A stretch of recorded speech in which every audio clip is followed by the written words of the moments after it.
I'm Amy Jo Martin. Welcome to the Why Not Now show.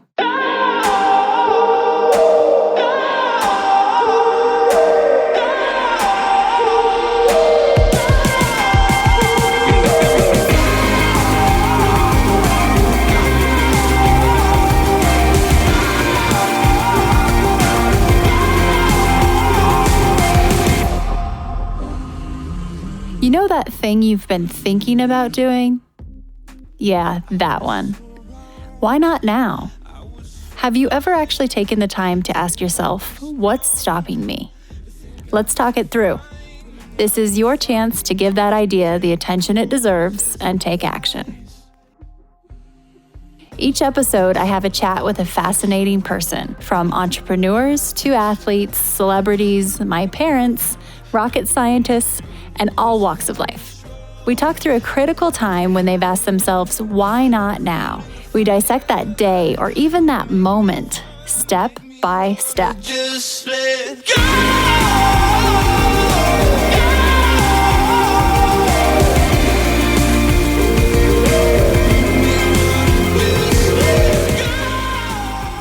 Hey, everyone. Woo! I'm in my basement. It's day 542 of social distancing quarantine. Not really, but it feels like this week the wheels may have started falling off the bus a little bit. A little bit of pendulum swinging going on. I don't know about you guys, but it kind of is what it is. And just if you're going through it, you are not alone. Anyway, thank you to everyone who showed up for the Renegade sessions this past week.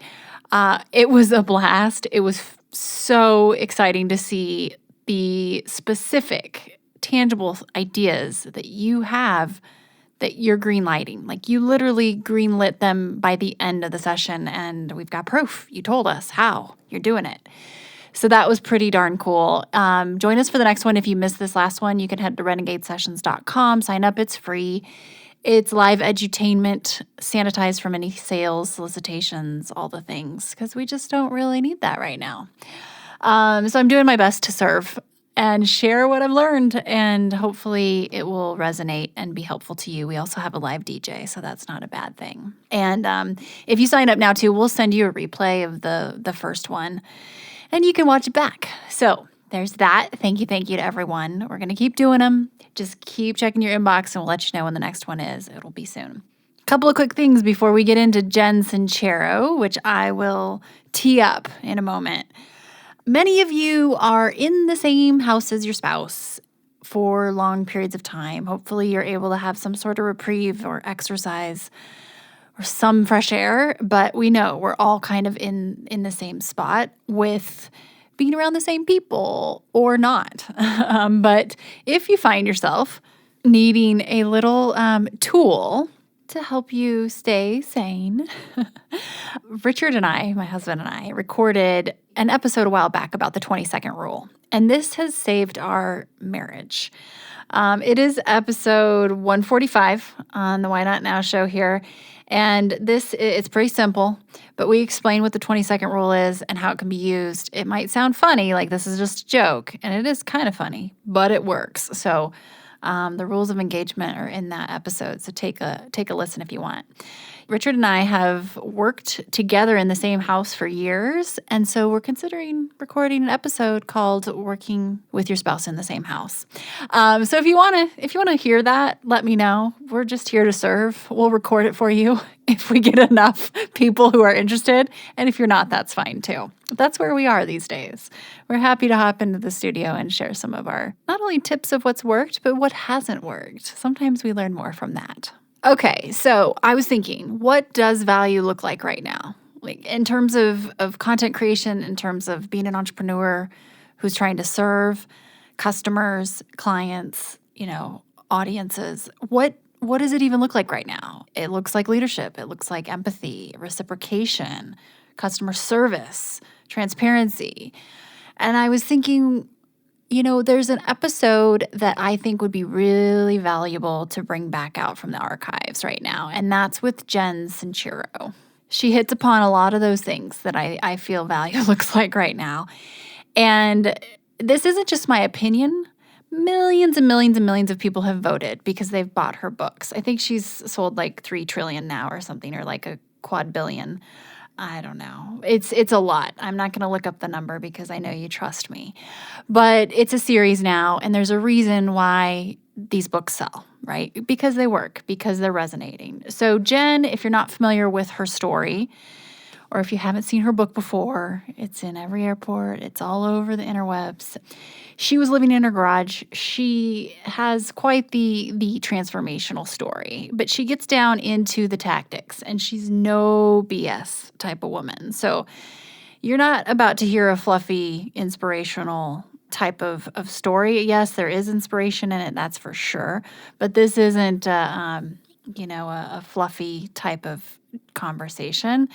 She talks about how she did it. So Jen basically got sick and tired of being sick and tired.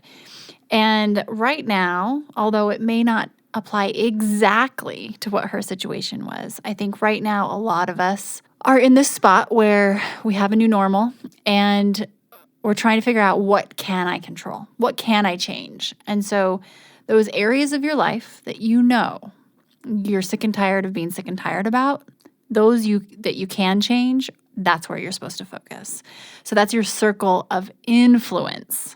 There's another big circle called your circle of concern. That doesn't have anything to do with you. All you can do is be concerned about it. And that's something that should not have as much time and focus and energy. Try your hardest to stay out of that bucket, out of that circle. Keep your eye on the circle of influence. Imagine a little, hollow circle that's drawn in front of you. That's where we put all these things that we actually have some control over and have some influence over. This was actually a tactic that we learned from a former Navy SEAL who came on the show. So anyway, that's what Jen's going to talk about. Now is a time to innovate. And in order to really transform, we have to integrate and apply things we've learned that don't work and make sure we don't do them anymore. And also apply what is working. Now, Jen is qualified to have this discussion and share because she has lived it and she's seen results. And that's why we're about to listen to her, right? So what she's sharing is not just her opinion. This is what has resulted in positive outcome, like actual ROI. She's gone from living kind of that default life, which we all know. I think we've all slipped into that at times, or sometimes we're just stuck there, into creating what she really wants to have in her life and have it look the way she wants to have it versus just the default. So as many of us are at home right now reflecting, what does the inverse of the default life look like? What is the opposite of that? And how can we move toward it? That's what Jen's here to share. And she also talks about money, our relationship with money. I think it's probably a pretty universal topic and concern right now for many, regardless of what situation you're in. And I know it's all different for everyone. I want to be sensitive to that. But it is definitely something that we're all much more aware of right now in more ways than one. So that's a helpful component to this conversation too. I hope you enjoy it. I'll see you on the flip side. And thanks for showing up right now and listening. I hope that this lightens your day a little bit, brings some value. And if there's anything we can do, we're hoping we can offer a hand right now. Being able to design my own day and do it in the most efficient way is a non-negotiable for me. I'm a bit of a time management nerd, so when I find something that allows me to be more efficient and effective to get the most out of my day, I want to share it with everyone. So here's the scoop. I have a new tool in my productivity tool belt, and it's called Monday.com. My team and I have never felt more organized professionally and personally. And my to-do list is no longer the boss of me. I feel more in control because every project, initiative, date, and task is captured and organized in one place. And my team is in the loop and involved every step of the way. We are in lockstep. Monday.com is like having a brand new operating system. Everything has its own home, deadline. You can see the team members associated with the tasks, and it's color coordinated, so you can easily navigate your own task list. We all have multifaceted jobs, businesses, and lives. With Monday, you're able to keep all of these components organized in their own compartments, but you're also one click away from seeing the big picture and how they all integrate together.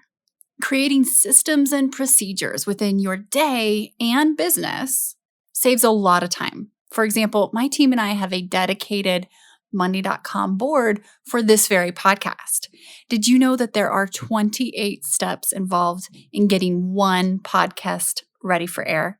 It's the same exact process every single time.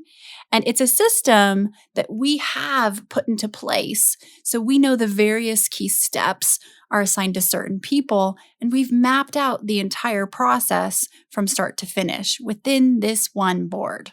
This allows us to be streamlined. It cuts back on the amount of emails exchanged as well as the amount of meetings needed. One feature I love is that my social media content calendar is built inside of Monday.com.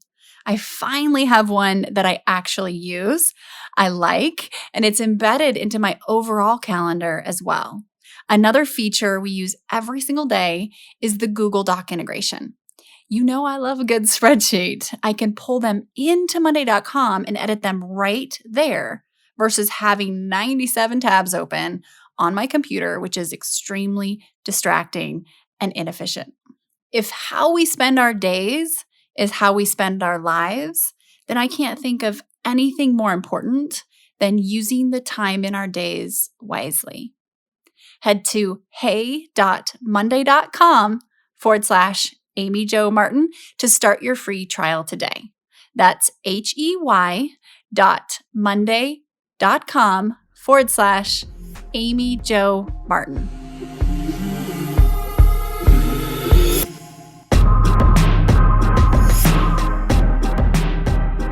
Jen, welcome to the show. Thanks for sharing your time with us today. Thanks so much for having me. I'm excited to be here. Absolutely. I am excited too because I'm a new fan and recently read one of your books. So I will definitely hop into that.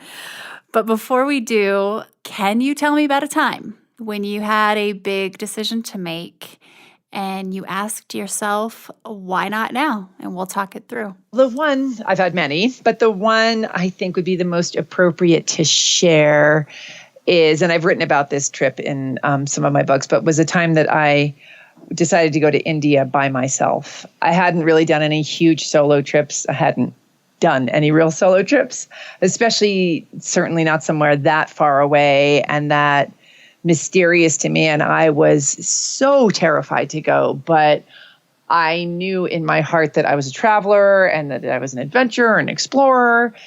But I'd always done sort of these safe little trips. And I was like, all right, let's just leap off the edge. And you got to do it sometime. So why not just do it now? Book the ticket, buy the book, and do it now. And so you had been thinking about it, you finally greenlit it. Did something happen that day where you just decided, okay, this is it? Or what triggered the purchase of the ticket? Because that's the big thing. It is the big thing, isn't it? I think like so many of these moments for me, it's almost like a ripening. There isn't any definable moment. It's sort of like that moment that it's an aha moment when you just decide to do whatever it takes to make money, or you decide to break up with the person that you've been miserable with for years. You know, it's like, I think that we just ripen. And I actually think it's very subconscious because there certainly isn't anything consciously happening. Like all of a sudden, you know, there's a sale on tickets to India.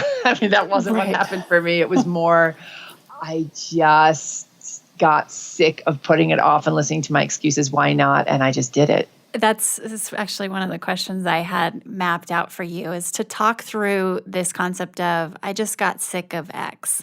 Because in your book and also in prepping for this conversation, I've heard you say that in other situations too. I just got sick of it.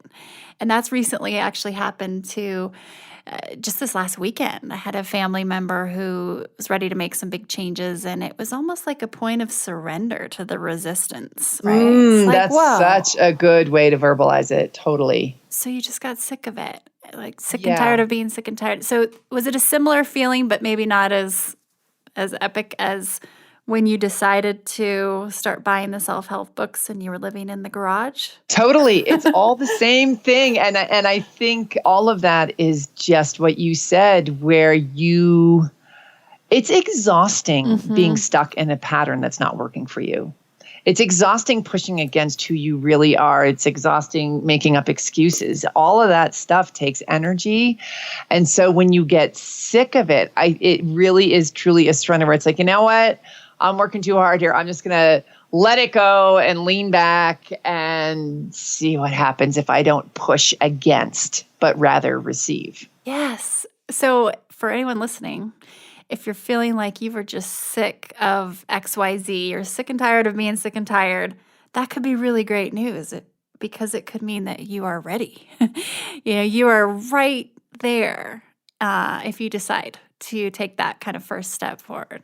Mm-hmm. Your book, I was recently on vacation and I was reading a different book. And I'll be completely honest with you, Jen. I have to admit and maybe confess, I've seen your book in the airport over the last couple of years. I travel a lot and I love books.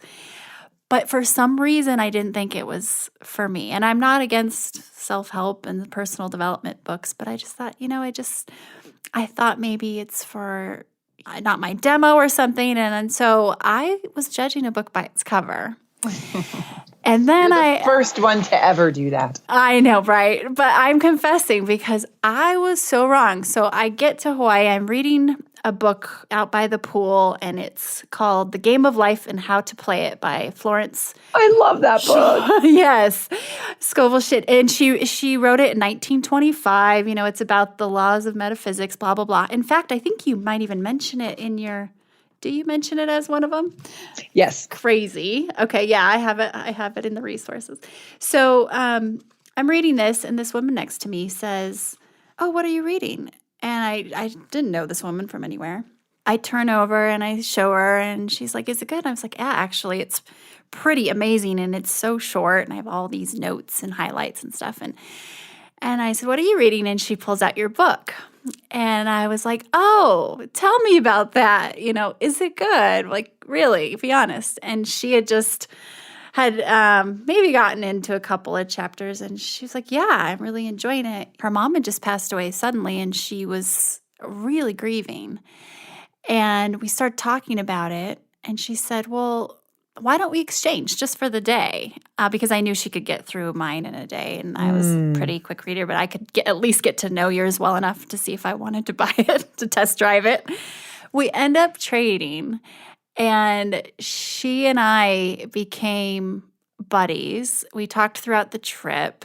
All of these things happened, and I needed your book even so much more than this other one at this time. It resonated with me in such a way that it's like your way of articulating things is not woo-woo and out there fluffy, but it's also funny and it's real. And I just appreciate your style and willingness to share your journey. So it was this really cool experience of how I came into your book. Your book came into my world. It clearly was needed. That is a great story. My gosh. It's like it's like a honey badger. It's going to find you anyway. It's going to keep chewing and following you around on vacation until you read it.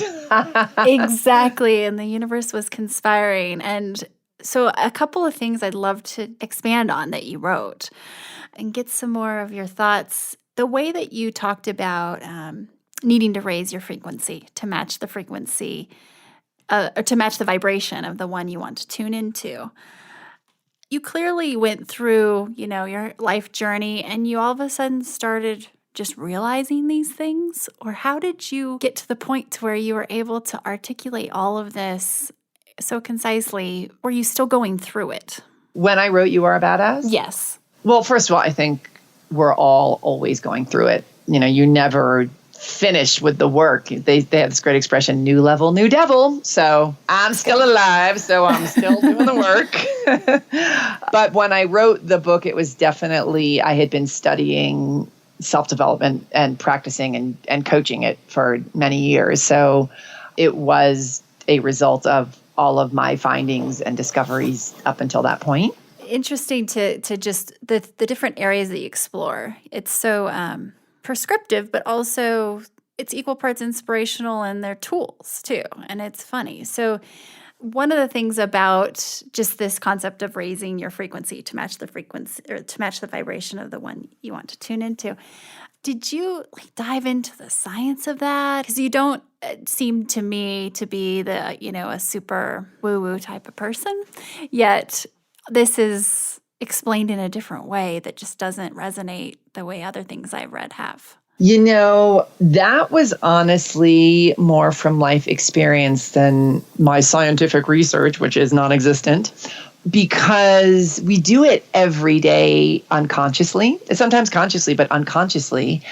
If you want to have a productive day, you listen to inspiring music, or you have a mastermind with your best mastermind partner. You read some kind of book that's going to lift your spirits up. You raise your frequency. You put yourself in the frequency that you need to be at to then go out and kick some ass, right? And I would just see energetically in my life how this worked all the time. If I was being a sad sack and lying around and whining and complaining, I would be in this sphere where that was my quote unquote reality, and I would notice the things around me that, I'd notice all the negative things in my life and all the reasons why it can't work and boo hoo, woe is me.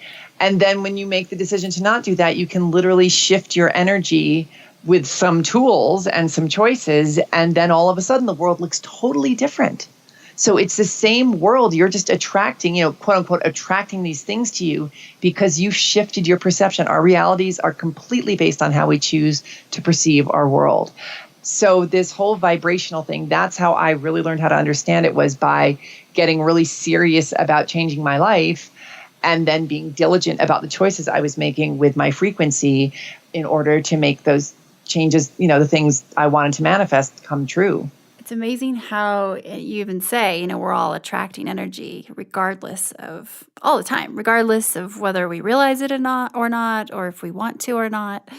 To know that this is going to happen anyway, you might as well tune in and right. Right. And that you have a choice. Yeah. So you can choose. It's going to happen anyway. That's such an important point to bring up, because if you're staying with the focus and the beliefs that don't serve you and don't bring you joy, it's going to happen. Those things will keep showing up in your life. So it's such an important thing to remember that you're doing it no matter what. So you might as well do it in a direction that brings you joy. Exactly. And if you don't believe that, there is science that backs it up with constructive interference. Someone else will write about. Yes. Yes. But and I could go on and on and on with all my highlights about your book, You Are a Badass.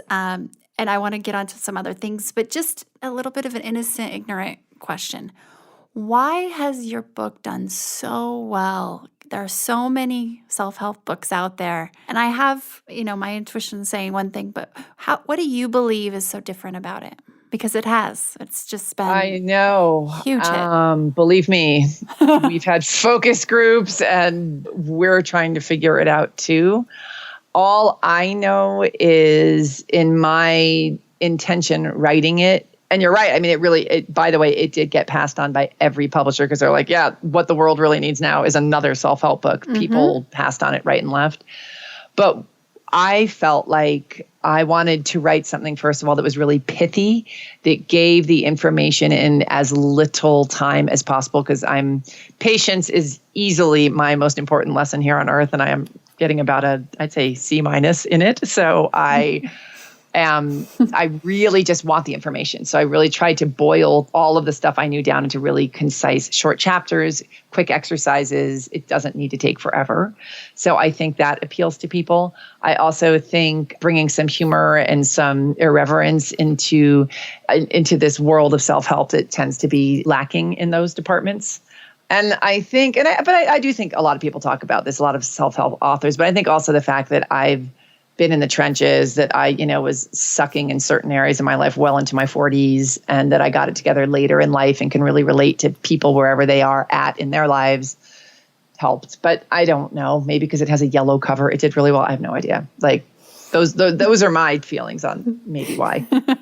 Well, and it doesn't really look like a kind of a woo, scripty font, pink or purple, self-helpy, so maybe a bird on it or something. So, but I just love the snackable, tangible takeaways and the spice, the sass, and the tough love too. It's like, listen, this is the way it is. Is it possible that it was a bit of a Trojan horse for people who are seeking something bigger than themselves or maybe some spirituality without calling it that? Definitely. Yeah. Yeah, because that was another thing with me especially in the beginning of my journey. I was so grouchy about spirituality and so holier than thou and so snarky about the woo-woo. Yeah. And so I definitely wanted to appeal to people like me who really needed some damn help, but just who didn't want to get busted reading it. Exactly.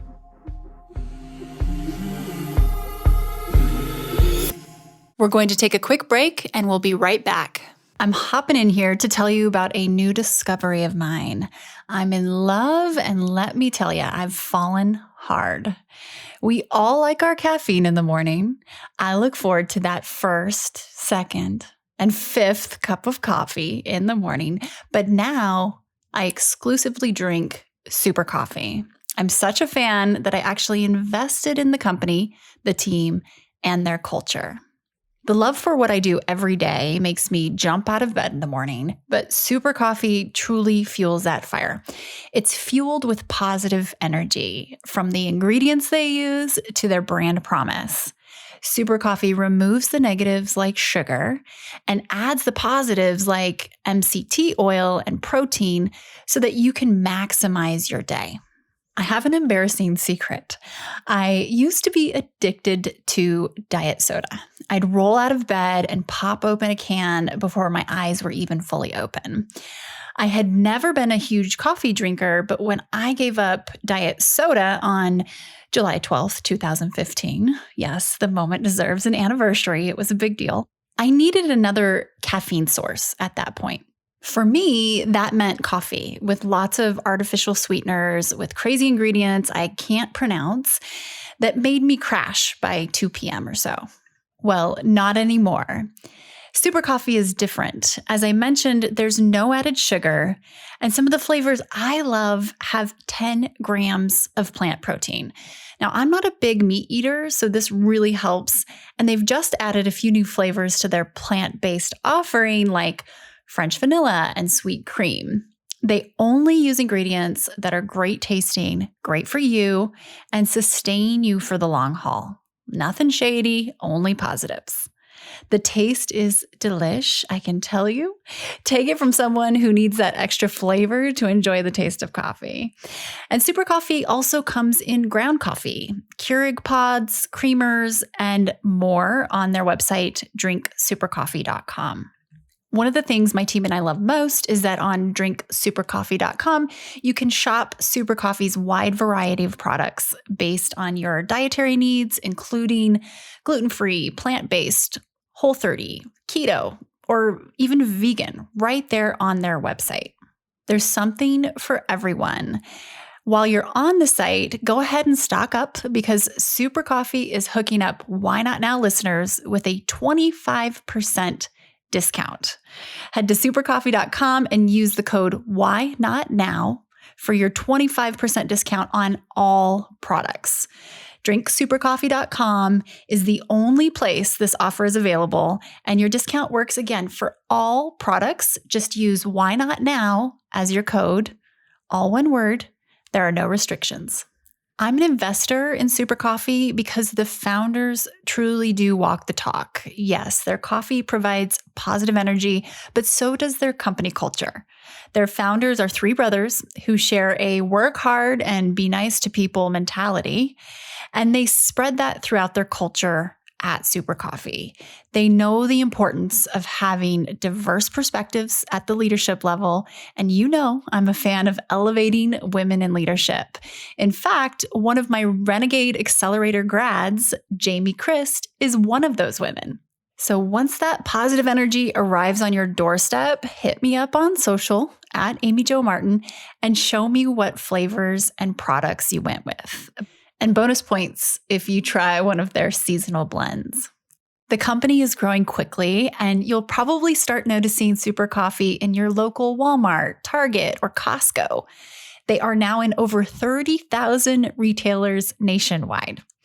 To take advantage of your exclusive 25% discount, head to drinksupercoffee.com and enter Why Not Now at checkout. That's Why Not Now, all one word. drinksupercoffee.com is the only place this offer is available, and your discount works for all products, no restrictions. Okay, let's talk a little bit about money. So your next book you wrote, and I'm curious to what you're up to now too, by the way. I have some predictions, but I'm really curious. So money, you are, even in the first, the You Are a Badass, the first one, you talk about it being okay to talk about it. And let's not make it so taboo. And it's okay to want to make money. Can you talk about your relationship with money a little bit and how it's evolved and just some of the tips and takeaways from that second badass book? Well, first of all, money was the reason that I ever picked up a self-help book in the first place, because I was doing a lot of things creatively. I was in a band. I was traveling on a shoestring, but I was traveling. I was living a life that I liked. But I was so broken, as you mentioned earlier. I was living in a garage in my 40s. And so that was the very obvious second book for me to write after You Are a Badass, because that was what my whole trajectory was around, was money. And I truly believed that if my ass could get rich, other people totally could do it too, because I had spent my entire life steeped in beliefs that it wasn't available to me, that I sucked at it, that it was wrong. Like, I had every single excuse in the book not to get rich. And so I was really, really excited to write about that and yank people out of their stupors who could relate to some of the stuff I was going through. So that's where I lived up until my 40s. And then I started reading, then that same thing, like, why not now? I made that decision, and it actually had a lot to do with my trip to India, which is why I brought that up in the beginning, actually, is because when I got back from India, which was something that scared the living crap out of me, going all the way to the other end of the planet by myself, where I could just disappear in a poof and nobody would know what happened to me. It was such an amazing adventure and so exciting. And it lit me up so big and bright that when I got back, I thought I would be grateful for my little hovel of a garage just to have that after having been over there. But it did the exact opposite, because I had faced one of my biggest fears, and I had tapped into a huge part of myself that I had never really tapped into, which was this adventure-y, nomad-y part. And I came back and I was like, I'm getting a better place, and I'm going to be traveling my ass off, and I need money to do all of this. So that was a huge catalyst for this waking up to doing the money thing for me. And so I started reading self-help books, and I started going to money-making seminars that were really uncomfortable for me because, again, I was still really snarky about the woo-woo. Hello, my name is Jen, badges, right? Yeah, exactly. You know, the name tags and all that stuff. And honestly, the most important part, and this I found so much in my coaching career too, the most important thing I did when I decided to get rich or make money or whatever you want to call it, was give myself permission. And I have found, I've been a coach for over 10 years, and that really is what the job of a coach is giving people permission to be whoever the hell they are and to go after whatever the hell it is that you desire. And when it comes to money, it is such a loaded topic, and it's so dirty to say out loud, I love money, I want to make lots of it. Like, that is so loaded that so many people stay in financial struggle because they refuse to even look at what that means. They just immediately shove it in the closet because it's so dirty and gross, and they don't want to be that kind of person. So the biggest first step I made was to give myself permission to get out there and make money. And you weren't comfortable with this idea of investing in your personal development at first, right? But that's clearly Definitely not. what But set it you was, free. yeah, well, it was from that decision. I talk a lot about the difference between wanting something and deciding something. When you want something, you quit the second it gets too hard or too expensive or too risky. But I had decided that I was going to get out of financial struggle and start making lots of money. And that's when, opportunities to fly to some You Are a Millionaire conference in Las Vegas. I had to pay for the hotel room. I had to pay for the ticket. I had to pay for entry. I did it. I found a way instead of coming up with a zillion excuses why I didn't have time or I didn't have the money or whatever. And same with hiring coaches, and same with every single step I took was just like this. Oh man, I so don't want to pay for this. I don't even know how I'm going to pay for this. It was always a shove.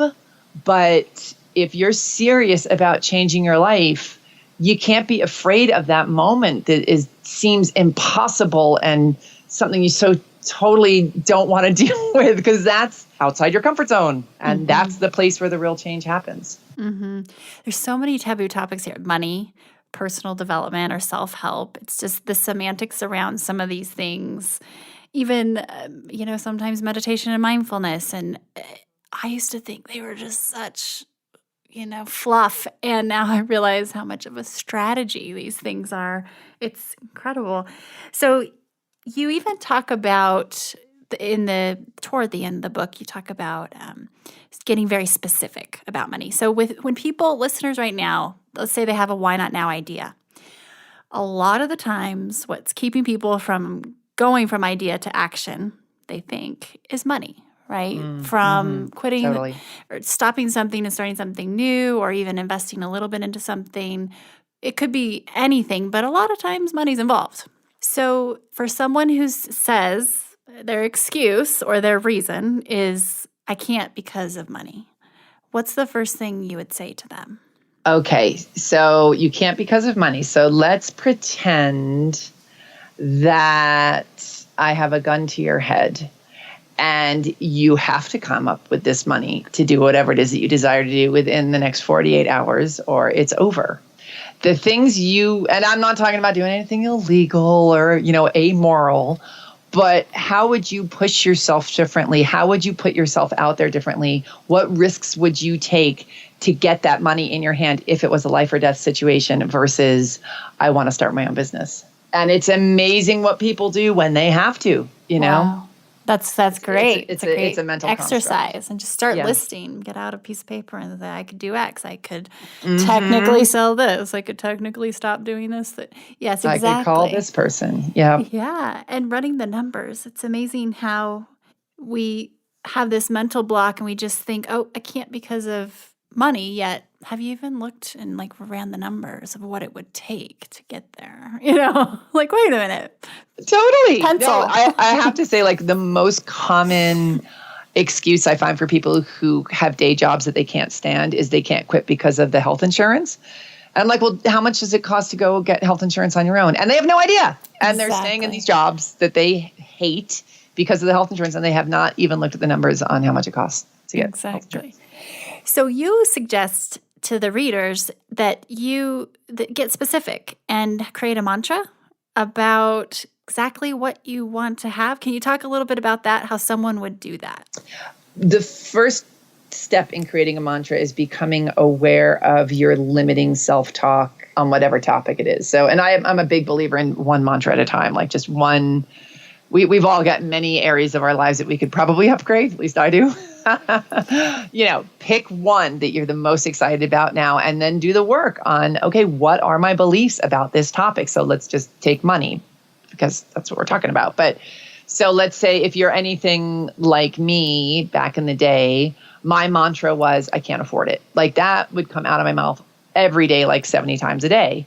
And so when I made this decision to get rich, I was like, maybe saying I can't afford it isn't really reinforcing the kind of frequency I want to be in or the kind of belief system I want to have. So there is something I could easily turn around and make into a positive mantra.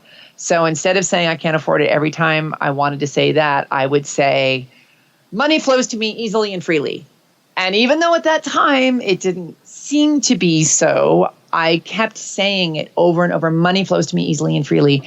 And the more important thing about a mantra than it being 100% true in the moment is that it feels good, that it brings up some kind of emotion, that it raises your frequency. So when I was saying money flows to me easily and freely, I could feel it. I can feel it now. Like, that's an awesome feeling. It's very visceral, right? So it would raise my frequency. And then, because if I'm busy saying I can't afford it, I'm going to be attracting all of this proof to prove that I can't afford it. If I'm saying money flows to me easily and freely, I'm like, okay, I'm going to look, I found $5 on the street last week. Like, that's one little piece of proof. And there were times when I did make money when it did flow to me easily and freely. So I started looking for proof of that. And then it just kept widening my perspective in a much healthier and much more productive area than I can afford it. And Amazing. I said it all the time. Yeah. You kept saying it. And then at some point, do you, especially when it comes to money, do you suggest that people write out or have a mantra of exactly what they want, like a number?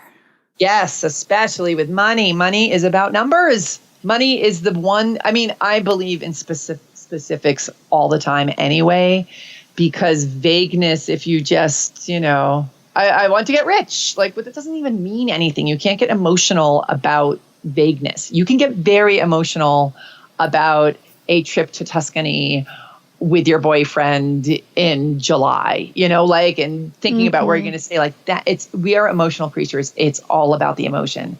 So specifics not only calls up emotion, but when it comes to money, it gives you a concrete goal so that you can hustle and be like, hey, I said my goal was to make $2,500 this week. So I am not stopping. That gun is to my head. It's $2,500 by the end of this week. I've got my specific date. I've got my specific amount. I've got the reason that I need it. And I've got the emotion. And that's how you blast through the terror barrier and stay outside your comfort zone. Oh, so good. And I'm just going to read a little bit here from the example you gave in the book. And you say, I am so grateful for X, and in this case, you put $150,000 by December 31st that allows me to take my family on a vacation to Bali, renovate our kitchen, and donate money to build schools in Kenya. Like, that's very specific. And you can grasp onto it. You've got it. You can see it. I love it. Such a good suggestion. So, you know how the universe sometimes just keeps having things surface in your world until you pay attention? Like my book? Yes, like your book did with me. Oh my gosh. Like my book harassing you on vacation? I love it. Yes. And then I finally kind of realized, okay, I got to pay attention when something comes up a couple of times. And within this last, I'd say, week, self-love, which is not, it's a very general, broad topic, and it's a big one. And it's not the first time I've heard it by any means, but it keeps coming up daily, if not multiple times a day, whether I'm listening to a podcast or reading something or whatever. And in You Are a Badass, you talk about Loincloth Man and what he taught you. And I just loved it. Can you talk a little bit or share that story? I want to relive it.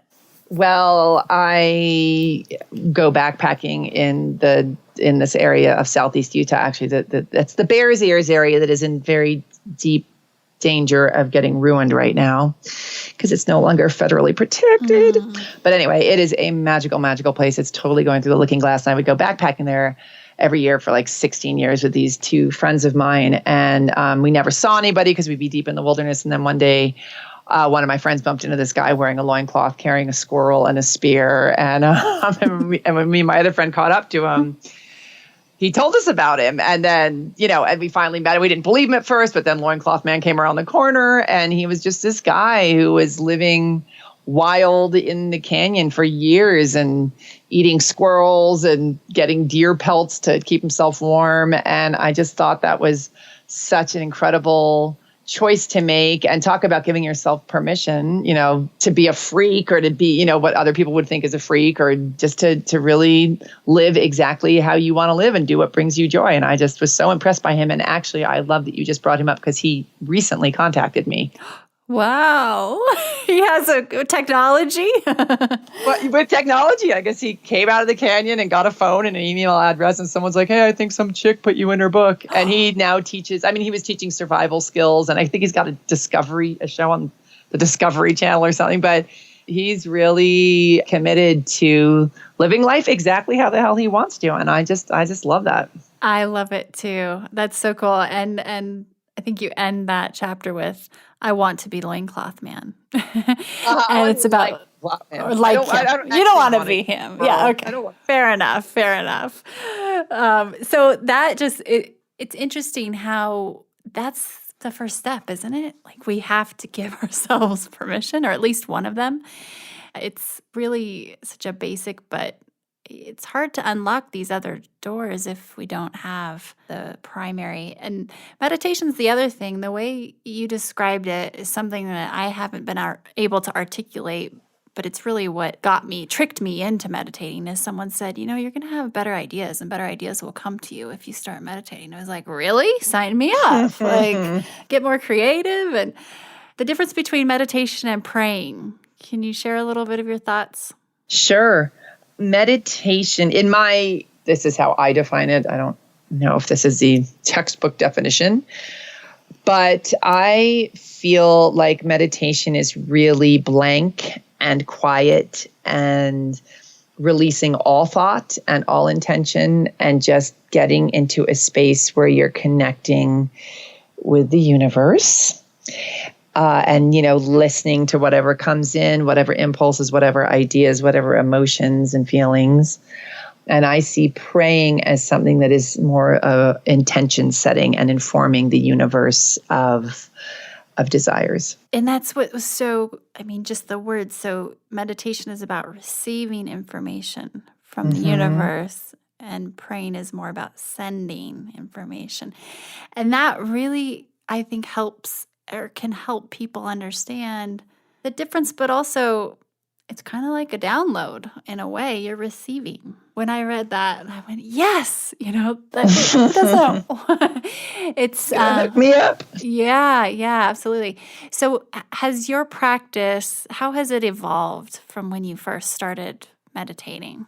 Oh, brother, I hate this question because I'm so, you know what, but whatever. I am a sprint runner and I go through really awesome, juicy periods of being a total badass meditator. And then I go through them where I don't meditate at all. Right now, I am back in, and it's like any other practice or any kind of workout where every time you drop the ball, it takes longer to get back into shape and it's more painful. So it's like, I lost my meditation muscle. I am presently building it back up right now, but I'm by no means back in the best shape I've ever been. But I'm going to get there. I'm serious about it. Well, and I appreciate your honesty too. It goes along the lines of something else that I think you've touched on, and your environment can really change. It can impact you in such a big way. And that's something. Recently I got this chair. I live in the forest, and I got this swing chair that I have outside. And I am so much more consistent now with meditating because I love that chair so much. But it's funny because that's the only thing that's changed. And your environment, Interesting. whether you... Maybe I should get a swing chair. I want one anyway. That's great. Yeah, it's really cool. So what's one thing that you find yourself, one lesson you find yourself having to learn over and over? Oh, patience. Have patience. That I actually had years ago, I had a friend whose mother was a handwriting analyst, and she didn't even analyze it. She looked at my handwriting. She's like, oh my God, this person has got to slow down. I am really just learning to be patient. I moved, I live in the mountains now. I live in Santa Fe, which is basically, it's a lot of retirees and a lot of lost tourists. And it's a great place to learn about patience behind the wheel. There you go. Yeah. And what are your go-tos? If you feel like you're going too fast and you're rushing, or your pace is too quick, how do you slow yourself down? Taking a breath. Just really take a breath and get back into perspective. It does not matter. Is there something you've been thinking about doing, Jen, that now you're asking yourself, why not now? Could be personal, professional, big, small. Is there something that you're right on the brink of green lighting? You're in between idea and action? Interesting. I have to say, At this moment in my life, no, because I am doing a lot of the things that I have said that in the past too. So I've actually I've sat down and took my own medicine and wrote out my goals and was like, I have all this amazing success and time and money to do things that I didn't before. And I was like, what is something that I would love to do that I haven't let myself do yet? And it is hanging out with the people I love and laughing my ass off. And so I'm actually working on 2 different just straight on comedy projects with friends who I've had since I was 18, who are also really successful writers. And we are having a blast. How fun. Is this going to be like a live comedy tour or projects that you're just writing but not performing? Or one is a screenplay and one is a television show that we want to shoot. Oh, fun. I know. That's super exciting. And any books in the works, or are they on pause for the moment? Oh, no. There's always a book in the works. Yes. So there are some in the works. They're still being negotiated, but Gotcha. yes. Cool. More badass stuff coming down the pike. Good. There's this, I don't remember how you positioned it, but in your first badass book, you say sometimes it's good to use this phrase, this is good because blank. I just have to share with you, we've adopted that in our household. And it's almost become comical at times because like something really silly or something that we definitely didn't want to happen happens. And the immediate thing is, this is good because, and we just look at each other and our eyes get big and be like, someone has to answer, come up with an answer. That's great. I appreciate that. So thanks for the tool. Thanks for using it. Are now using. Absolutely.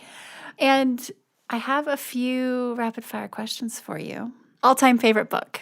I just read one that I can't stop thinking about, All the Light We Cannot See. Have you read that thing? No. Okay, so it's... It's a novel. It is one of the most beautiful works of art I've read in a very long time. Are you more nonfiction or fiction? I know you've done a lot of self-help books. Reading, yeah, so. I'm reading Gloria Steinem's autobiography, so I tend to go back and forth. I give myself a novel and then I do nonfiction, and I like it all. Yeah, as long as it's well written. What keeps you up at night? My dog. What keeps me up at night? Really, my hip. Oh, really? Yes, I'm in the market for a new mattress. If anybody's got any suggestions, yes.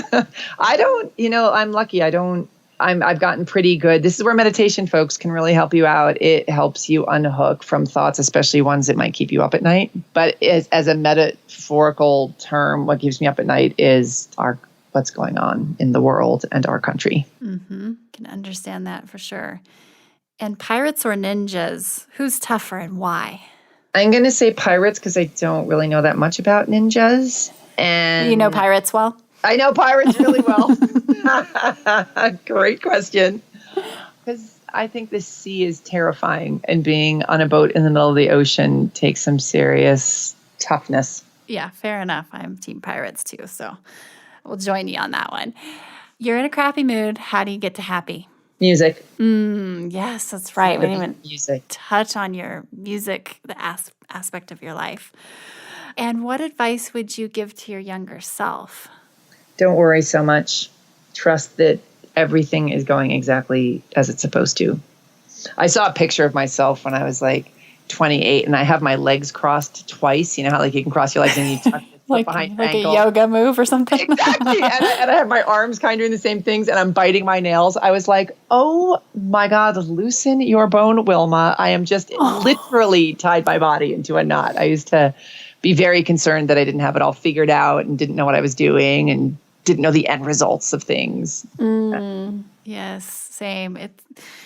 That's a good one. It's a very common answer, but it's really? So true. It's interesting, yeah. And I just was sharing that with someone.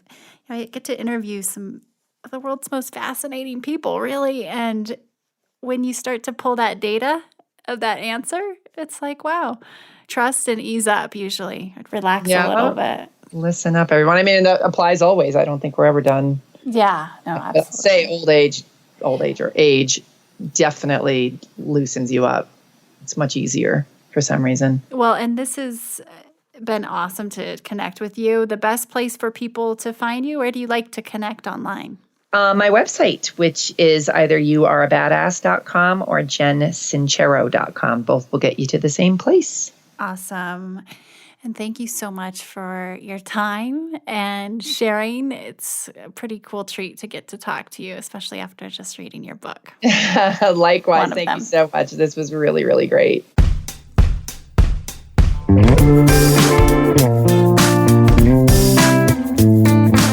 Hey everyone, thanks for listening to the show.